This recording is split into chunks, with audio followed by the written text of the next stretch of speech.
As you run queries in Microsoft Access, it may be useful on occasion to get a running total of the number of records that are returned in a query.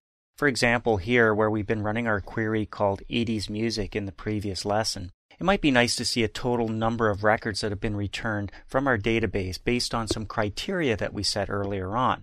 Now we can go down to the status bar down here and see that we're at record 1 of 9, for example. So there's a total of 9 records returned in this query. But what if we want the total to show up maybe down here in the bottom row, so when we print the results, we've got that total showing up right there? It's pretty easy to do, and I'm going to show you how. First of all, I'm using Music Library 6C, so go ahead and open that one up from your exercise files if you've got it, and you'll be all caught up. I've double-clicked on the 80s Music query, so that's what you're seeing over here on the right-hand side, the results of the 80s query. And if I go over to the design view by clicking the design view button here, you'll see that the criteria under the decade column is that we want all the songs where 80s shows up in the decade field. So when we run this or switch to datasheet view, we see those results. What we don't see is a total.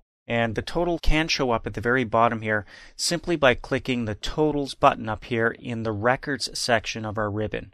So when I click on Totals, you'll see that the word total shows up here in the first column. And now I just simply have to select the field that I want to total up. In this case, it really doesn't matter which one I choose because I'm going to get a running total or a count of all of the records that show up here.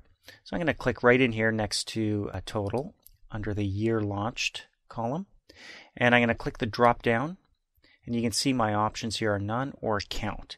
Now if it was a numeric field, I might be able to sum up numbers, for example, if I wanted to, or average them out. But here I'm going to click count, and right away you can see the number 9 shows up.